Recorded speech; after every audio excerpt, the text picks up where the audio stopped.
बहुत बहुत स्वागत है आपका आर्य न्यूज में। मैं हूं आपके साथ पल्लवी सिंह। खबरों की शुरुआत करेंगे उत्तर प्रदेश से, जहां मुख्यमंत्री योगी आदित्यनाथ ने लखनऊ में जनता दर्शन के दौरान लोगों की समस्याएं सुनी है। इस दौरान सीएम योगी ने कहा है कि सड़क, आवास, बिजली जैसी बुनियादी सुविधाएं आम जन तक पहुंचाने के लिए सरकार ने शानदार काम किया है। फिर भी अगर किसी को इन सुविधाओं को लेकर कोई समस्या है तो उसका जल्द से जल्द निराकरण करवाया जाएगा। साथ ही सीएम योगी ने आश्वस्त भी किया है कि जिन्हें आवास की समस्या रह गई है उन्हें आवास उपलब्ध कराए जाएंगे। कहीं किसी गांव और मोहल्ले में अगर सड़क की दिक्कत भी रह गई है तो उसकी मरम्मत जरूर करवाई जाएगी।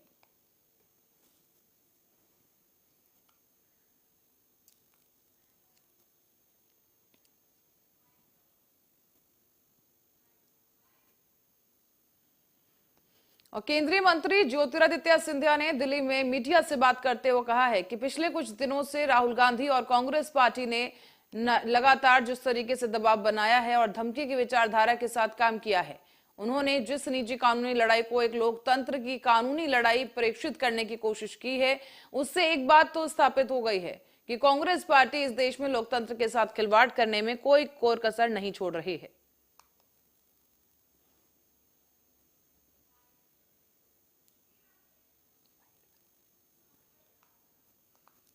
दिनों में जिस तरीके से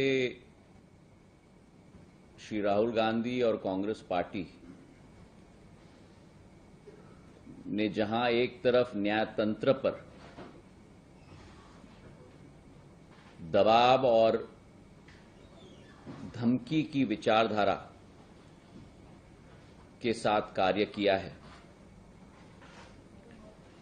और जिस तरह उन्होंने अपनी व्यक्तिगत कानूनी लड़ाई को एक लोकतंत्र की कानूनी लड़ाई के रूप में प्रेषित करने की कोशिश की है, उससे एक बात तो स्थापित हो चुकी है कि कांग्रेस पार्टी इस देश में लोकतंत्र के साथ खिलवाड़ करने में और नई लो पर जाने में कोई कमी नहीं छोड़ेगी। पिछले कुछ दिनों में जिस तरीके से श्री राहुल गांधी और कांग्रेस पार्टी ने जहां एक तरफ न्यायतंत्र पर दबाव और धमकी की विचारधारा के साथ कार्य किया है,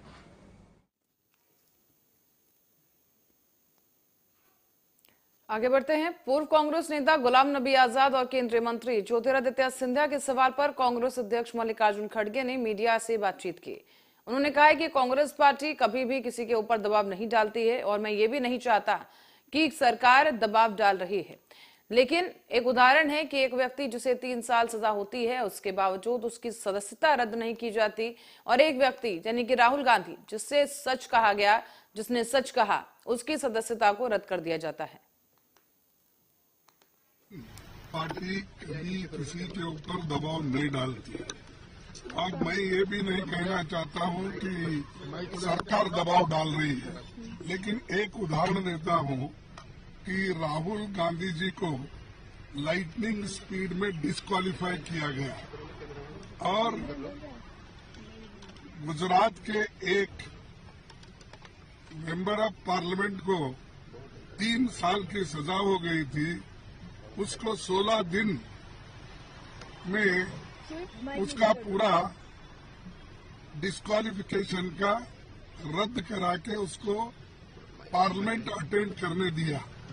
आप लोगों को मालूम होगा, लेकिन एक को 3 साल सजा होने के बाद भी उसको पार्लियामेंट में अटेंड होने के लिए उसको इजाजत मिलती है, लेकिन एक व्यक्ति जो सच बात किया है उसको लाइटनिंग स्पीड में डिस्क्वालीफाई किया जाता है। 24 आवर्स में उसका नोटिफिकेशन निकाला जाता है और जो एमपी एक शेड्यूल कास्ट के डॉक्टर को मार के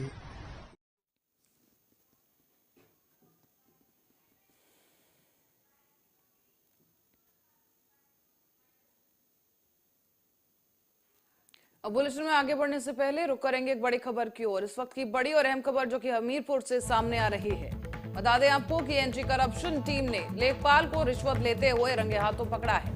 बड़ी अपडेट इस वक्त की लखीमपुर खीरी से, माफी चाहेंगे, हमीरपुर से खबर बड़ी इस वक्त की आपको बता रहे हैं, जहां पर एक लेखपाल को रिश्वत लेते हुए रंगे हाथों पकड़ा गया है। 5,000 की रिश्वत ले रहा था यह लेखपाल, जिसे एंटी करप्शन की टीम ने मौके पर पहुंचकर गिरफ्तार किया है। बांदा की एंटी करप्शन टीम मौके पर पहुंची और लेखपाल को रंगे हाथों पकड़ा गया है। जमीनी मामले में जो लेखपाल है रिश्वत लेते हुए पकड़ा गया है।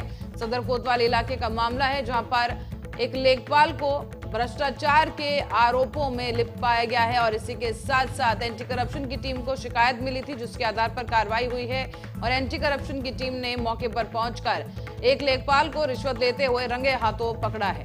बताया जा रहा है कि 5,000 की रिश्वत ये लेखपाल ले रहा था और जमीनी विवाद के चलते रिश्वत ली गई। इस खबर पर अधिक जानकारी के लिए सत्यम सिंह हमारे संवाददाता हमारे साथ फोन लाइन पर जुड़ गए हैं, उनसे जानेंगे क्या कुछ पूरा मामला है। सत्यम, क्या कुछ अपडेट है इस मामले में? पूरा ही मामला सदर मुख्यालय का है, जहां पर बांदा से आई एंटी करप्शन टीम ने सदर कोतवाली इलाके से लेखपाल को 5,000 की रिश्वत लेते हुए रंगे हाथों पकड़ा है। लेखपाल छत्रपाल एक किसान से जमीनी मामले में 5,000 की रिश्वत मांग रहा था। पीड़ित की सूचना पर बांदा मंडल से आई एंटी करप्शन टीम ने लेखपाल को 5,000 की रिश्वत लेते हुए रंगे हाथों गिरफ्तार कर लिया है और अपने साथ में बांदा ले गई है। बोलिए जी सत्यम, तो और कितने लोग इस पूरे मामले में संलिप्त पाए गए? फिलहाल मौजूदा स्थिति की बात करूं तो एंटी करप्शन के टीम के हत्थे में जो है लेखपाल ही चढ़ा है और आगे जो है जांच पूछताछ जारी है। जांच की जा रही है कि अगर इस मामले में और भी कोई संलिप्त पाया जाता तो उसके खिलाफ भी जो है संबंधित विभाग कार्रवाई करेगा। जी पल्लवी, तो सत्यम, इस मामले में क्या किसी ने शिकायत दर्ज करवाई थी? कितने लोग हैं जो पीड़ित पक्ष की तरफ से शिकायत दर्ज कराने पहुंचे, जिसके आधार पर एंटी करप्शन टीम की तरफ से कार्रवाई हुई है? बिल्कुल पल्लवी, बता दूं कि ये पूरे मामले में एक किसान व्यक्ति ने जो है मामला जो है एंटी करप्शन को जानकारी दी कि कुछ काम करवाना है। उसी के दौरान सामने वाले लेखपाल से जो है रिश्वत की डिमांड की गई और उसने जो है एंटी करप्शन टीम को ये पूरे मामले की जानकारी दी और आज लगभग कुछ देर पहले जो है एंटी करप्शन टीम के हत्थे जो है लेखपाल चढ़ा है। तो सत्यम, अब क्या कुछ कार्रवाई को लेकर अपडेट आपके पास है? क्या लेखपाल से पूछताछ की जा रही है, उसे गिरफ्तार किया जा चुका है, जेल भेजा गया है? बिल्कुल, मौजूदा स्थिति की बात करूं तो संबंधित जो एंटी करप्शन टीम आई हुई थी मंडल से, वो अपने साथ में लेखपाल को ले गई है और वहां पर पूछताछ जारी है। जी सत्यम, बहुत बहुत धन्यवाद इस जानकारी के लिए। दर्शकों को बता दें कि हमीरपुर से बड़ी खबर इस वक्त के सामने आई है, जहां पर एक लेखपाल को रंगे हाथों रिश्वत देते हुए पकड़ लिया गया है। फिलहाल उससे पूछताछ की जा रही है। एंटी करप्शन की टीम ने मौके पर पहुंचकर रंगे हाथों लेखपाल को 5,000 की रिश्वत लेते हुए पकड़ा है और अब इस आरोपी लेखपाल से पूछताछ की जा रही है। और क्या कुछ मामले लेखपाल पर दर्ज हैं और किस तरीके से रिश्वत का जो काला कारोबार है लेखपाल की तरफ से कितने समय से चलाया जा रहा था, उसकी भी जांच पड़ताल की जा रही है।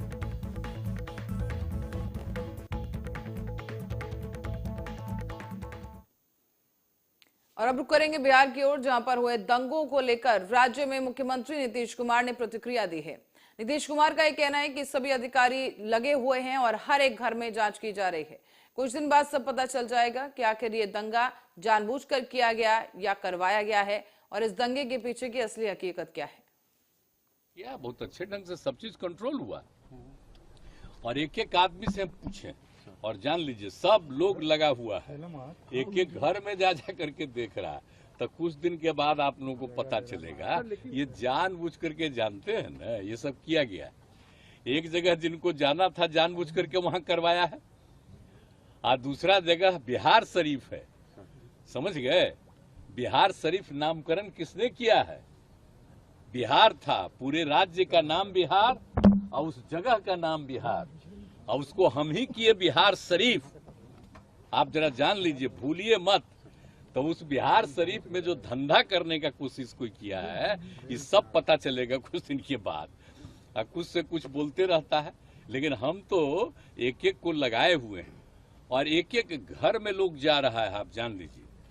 और कहीं कुछ है ही नहीं, ये कुछ न कुछ अंदर से इधर उधर किया। तो उस सब पर भी जांच हो रही है। और सब लोगों से यही हमारी अपील है कि भाई आपस में कोई तरह का ये सब नहीं होना चाहिए। आज तक हुआ ही नहीं, तो ऑल ऑफ ए सडन वहां काहे के लिए हुआ?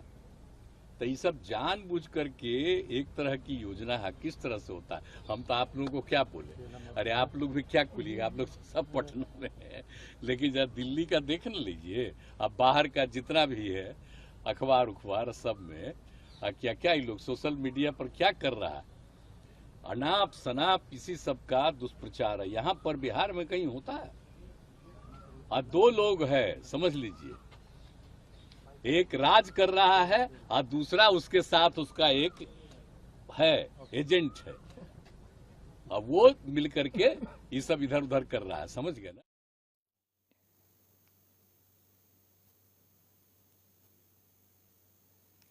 पूर्व कांग्रेस नेता गुलाम नबी आजाद ने एक बार फिर से प्रधानमंत्री नरेंद्र मोदी की तारीफ की है। उनका कहना है कि इसमें कोई शक नहीं है कि प्रधानमंत्री मेहनती हैं और हम बीजेपी की आलोचना भी करते हैं और तारीफ भी करते हैं। तो वहीं इससे पहले एक दिन पहले ही गुलाम नबी आजाद ने कहा था कि पीएम मोदी कभी बदले की भावना से काम नहीं करते हैं। साथ ही उन्होंने आगामी लोकसभा चुनाव पर कांग्रेस पर सवाल पूछे जाने पर जवाब दिया कि कांग्रेस को राष्ट्रीय पार्टी की भूमिका निभानी चाहिए। हम उसकी भी निंदा करते हैं, लेकिन हम प्राइम मिनिस्टर हार्ड वर्क है, इसमें कोई शक नहीं है, लेकिन इस पार्टी को भी लीव एंड लेट लिव और जीने दो। सब पॉलिटिकल पार्टीज को अपना पॉलिटिक्स करने का अवसर देना चाहिए। और जब भी इलेक्शन जीत जाती हैं पॉलिटिकल पार्टीज को उसको तोड़ फोड़ करना लोकतंत्र के हक में नहीं है। तो ये चीजें जो बीजेपी की कमजोरियां हैं, हम उसकी भी निंदा करते हैं, लेकिन हम 24 घंटे नींद से उठकर बीजेपी और मोदी को गालियां नहीं देंगे। कुछ चीज़ें जो ठीक है उनको तो ठहर करना। अभी फॉरेन पॉलिसी दुनिया फेल हो गई तो इंडिया तो पास हो गया ना, बेस्ट फॉरेन पॉलिसी इस वक्त। दुनिया के सब कंट्रीज लड़ रहे हैं और हम अकेले बच गए। दुनिया में जो हालत हो रही है तो कहाँ हिंदुस्तान तो बच ही गया उन तमाम चीज़ों से। तो कुछ चीज़ें जो अच्छी हैं, कुछ चीज़ें बीजेपी है, वहाँ भी बीजेपी को सुधारना पड़ेगा, वरना उनका भी कांग्रेस का जैसा हाल हो सकता है बीजेपी का, अगर वो अपने आप को नहीं संभालें। सब पॉलिटिकल पार्टीज को अवसर नहीं देंगे बढ़ने का, विधानसभाओं को तोड़ फोड़ करने का सिलसिला बंद करना चाहें। हाँ, अपनी मर्जी से लोग जाते हैं, लेकिन सरकार के प्रेशर से तोड़ फोड़ करना बंद कर देना चाहिए। तो जो कमी है वो कमियों को भी मैं बीजेपी की बोलता हूँ, जो अच्छाइयाँ। हाँ, कुछ लोग सोचते हैं कि 24 घंटे हम सिर्फ बुराई करेंगे। तो मैं इंडिपेंडेंट हूँ, आज़ाद हूँ, सोच से भी आज़ाद हूँ, विचारधारा से भी आज़ाद हूँ। मैं अच्छे कांग्रेस के वरिष्ठ नेता हरीश रावत ने कहा है कि गुलाम नबी आजाद को ये नहीं भूलना चाहिए कि ये कांग्रेस का नेतृत्व ही था जिन्होंने उनको आजाद बनाए रखा। सोनिया गांधी ने गुलाम नबी आजाद को क्या कुछ नहीं दिया, इसका गुलाम नबी आजाद ने जो सिला दिया है, उन्होंने अपने नाम को गंदा किया है। के लिए थैंक यू नरेंद्र मोदी जी कहने के लिए वो अलाकदा वक्त निकालते रहते हैं, लेकिन उनको ये नहीं भूलना चाहिए कि ये कांग्रेस की लीडरशिप ही थी या कांग्रेस के कार्यकर्ता थे जिन्होंने उनको आजाद बनाए रखा, उनके परचम को, उनके नाम को ऊपर उठाए रखा। और अब कुछ सालों बाद पूछेंगे उनसे, 2-3 साल बाद, कि आजाद साहब कैसे हैं, कहाँ हैं, है? और मैं समझता हूं कि आपको यदि किसी का एहसान चुकाना भी है तो फिर उस एहसान को चुकाने के लिए आवश्यक है कि आप अपने पुराने पार्टी पर, उसके नेताओं पर, जिन्होंने आपको सब कुछ दिया। सोनिया जी हमारी नेता है, राहुल गांधी जी भी हमारे नेता हैं। सोनिया जी ने क्या कुछ नहीं दिया गुलाम नबी आजाद साहब को।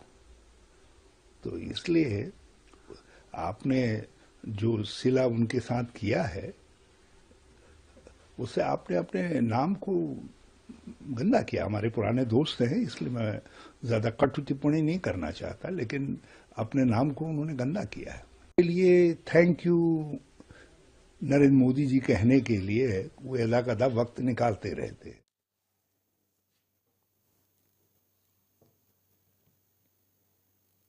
और राष्ट्रीय राजधानी दिल्ली समेत देश के कई राज्यों में 30 मार्च को रामनवमी शोभा यात्रा के दौरान हिंसा की खबरें सामने आई थी और 6 अप्रैल को हनुमान जयंती से पहले Delhi police high alert mode पर है।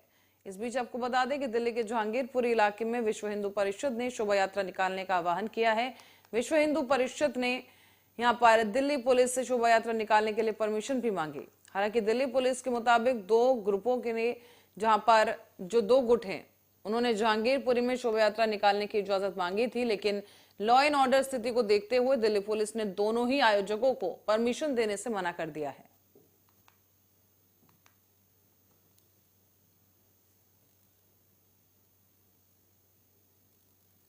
और हत्या, फिरौती और पुलिस कस्टडी से अपने साथियों को भगाने के आरोपी लॉरेंस के खास गैंगस्टर दीपक बॉक्सर को दिल्ली पुलिस ने स्पेशल सेल के द्वारा मैक्सिको से भारत लाया गया है।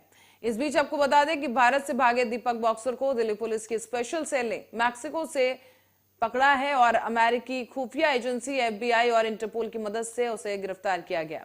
हालांकि दिल्ली पुलिस के स्पेशल सेल के अधिकारी मैक्सिको में सारी फॉर्मेलिटी पूरी करके दीपक बॉक्सर को डिपोर्ट करवाकर भारत वापस ले आए हैं। अधिकारियों का यह कहना है कि 2018 से ही दीपक फरार चल रहा था।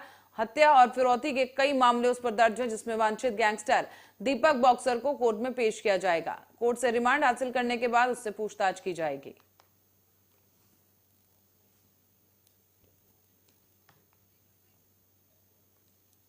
ज्यूरिसडिक्शन से लाना ऑलवेज चैलेंजिंग है और इतनी फर्देस्ट पॉइंट से अभी तक कोई इतना बड़ा एक तरीके से गैंग लीडर को नहीं लेके आया गया है। मेक्सिको से पहली ऐसी है हमारी एक्शन जिसमें इतनी कोऑर्डिनेशन, इतनी एजेंसीज, FBI थी, इंटरपोल थी, मैक्सिकन पुलिस थी, मिनिस्ट्री ऑफ एक्सटर्नल अफेयर के दूतावास थे, हमारी ओन इंटेलिजेंस एजेंसीज थी, तो सबकी मदद रही, सबकी सपोर्ट रही, जिसके कारण से ये सक्सेस हो पाया। नहीं लेना फिर उसको, अभी नहीं लेना।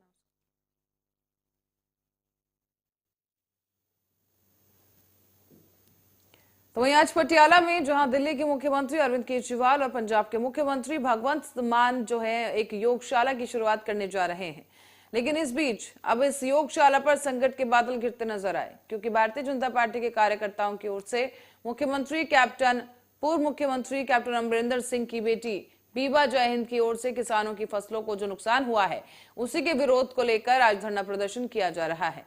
कहा गया है कि क्योंकि किसानों को काफी नुकसान हुआ है और उनके नुकसान का भुगतान नहीं किया गया और इसका विरोध अब किया जा रहा है। भारतीय जनता पार्टी की तरफ से धरना प्रदर्शन किया जा रहा है और मौके पर भारी पुलिस फोर्स को भी तैनात किया गया, क्योंकि थोड़ी ही दूरी पर अरविंद केजरीवाल और भगवंत मान पहुंचेंगे, क्योंकि उनकी गौशाला में वो पहुंचेंगे और उसी कार्यक्रम को देखते हुए भारतीय जनता पार्टी ने मोर्चा खोल दिया है और CM केजरीवाल और भगवंत मान के खिलाफ जमकर नारेबाजी की जा रही है।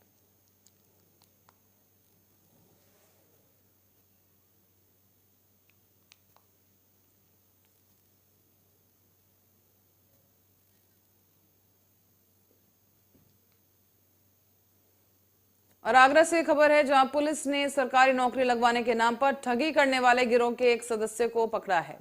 ये गिरोह पुलिस और शिक्षा विभाग में नौकरी दिलवाने के नाम पर लोगों को फंसाता था और रुपए लेकर फर्जी नियुक्ति पत्र देता था। और हाल ही में अब सदर थाने में एक पीड़ित ने मुकदमा दर्ज कराया, जिसके आधार पर कार्रवाई हुई है। पीड़ित का कहना है कि आरोपियों ने उसे फर्जी नियुक्ति पत्र दिया, बाद में एक फर्जी पुलिस वेरिफिकेशन भी करवाया गया और बाद में जब फर्जीवाड़ा करने की जानकारी मिली तो फिर आरोपियों से पैसे मांगने पर उन जान से मारने की धमकी दी गई। पीड़ित का कहना है कि व्हाट्सएप चैटिंग और बाकी सबूतों के साथ थाना सदर पुलिस को शिकायत दर्ज की जा चुकी है और DCP सिटी विकास कुमार ने बताया है कि पकड़े गए आरोपी का भाई जिनेंद्र एयरफोर्स में नौकरी का काम लगवाने पर ठगी के मामले में पहले ही जेल में बंद है। 2023 को वादी द्वारा तहरीर दी गई थाना सदर में और उस तहरीर के आधार पर जांच कर मुकदमा लिखा गया और उसमें उन्होंने बताया कि उनके साथ एक गिरोह ने ठगी की है।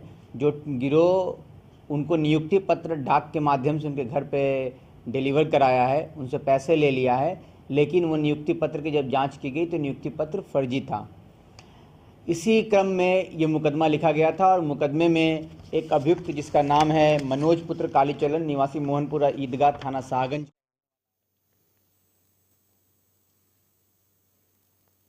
और इंडिया बोल्ड एंड ब्यूटीफुल ने एक और सफल सीजन पूरा कर लिया है। इस बार धमाकेदार कंटेस्टेंट के साथ साथ इस प्रतियोगिता की जो थीम है वो भी लोगों के बीच काफी वाहवाही बटोरती नजर आई है। दरअसल सामाजिक कारण और एक विशेष संदेश के साथ सीजन 6 समाप्त हुआ।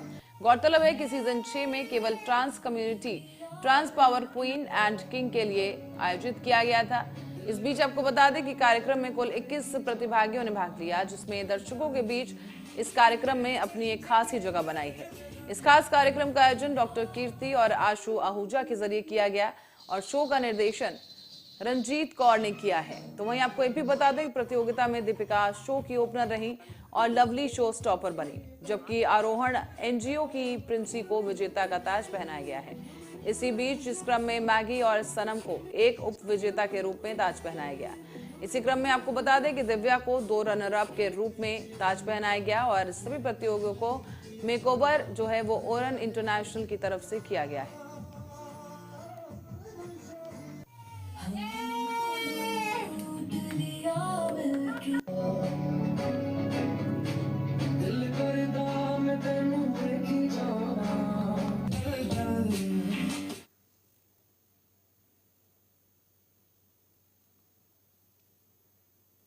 और समाजवादी पार्टी की महिला विधायक रागिनी सोनकर ने मीडिया से बात करते हुए कहा कि भारतीय जनता पार्टी पर उन्होंने हमला बोल दिया है। क्या कुछ और कहा गया वो आपको सुनवाएंगे। कोरोना काल में जिस तरीके से बच्चों की पढ़ाइयां हैम्पर, क्योंकि वो मोबाइल पे पढ़ाइयां शुरू हो गई थी और वो कुछ उस चीज से उस समय उनके लिए समझ लीजिए पढ़ाई बिल्कुल बंद हो चुकी थी। उस दौरान में इन्होंने उनकी एजुकेशन को सपोर्ट किया, एक ऐसी जगह दी जहाँ पे उनको खाने पीने को पौष्टिक आहार मिला और वो अपने आप को एक तरीके से बेहतर महसूस किया उन्होंने कोरोना काल में। तो मैं ऋषि जी को धन्यवाद करना चाहूँगी। आप लोगों के माध्यम से इस समाजवादी कुटिया में पधारे राष्ट्रीय अध्यक्ष जी को भी धन्यवाद करना चाहूँगी। आज मंच पे हमारे साथ हमारे जिलाध्यक्ष जी हैं, पूर्व जिलाध्यक्ष हैं, हमारे साथ पूर्व विधायक है सुषमा पटेल जी बड़ियाऊ से, और साथ ही साथ हमारे साथ हैं उदय यादव जी जो यहाँ पे मुख्य अतिथि के रूप में। और इसके साथ साथ बढ़ेंगे अगली खबर की ओर। आपको बता दें कि खबर सीतापुर से है, जहां रामपुर कला क्षेत्र के कोरार में एक युवक का शव मिलने से इलाके में हड़कंप मच गया है। मिली जानकारी के मुताबिक मृतक घर से मजदूरी करने के लिए निकला था और संदिग्ध परिस्थितियों में युवक का शव बरामद हुआ है। इस घटना की जानकारी मिलते ही मौके पर पहुंची पुलिस ने शव को कब्जे में लेकर पोस्टमार्टम के लिए भेज दिया है। मामले की जांच की जा रही है।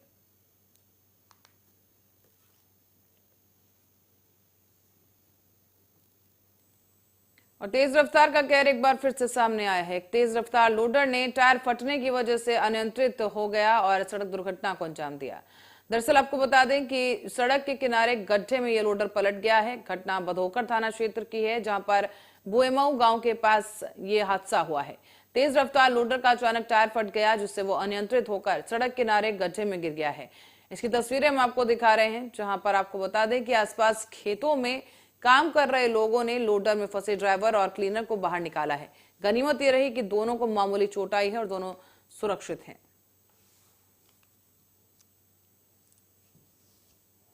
गाड़ी अनियंत्रित होकर पलट गई है। कौन सी गाड़ी है? ये मैजिक है, कोई सुपर मैजिक। इधर से आ रही थी जगदीशपुर होते हुए और सलेपुर रोड जा रही थी अचार फैक्ट्री। कैसे पलटी कुछ मालूम? ये टायर फटने को बता रहे हैं, वजह है टायर फटने से जाके नहीं, चोट कोई नहीं हुआ, खंती में जाकर गिर गई गाड़ी। एक ही ड्राइवर बच गया है, चोट नहीं आई। अरे ये गाड़ी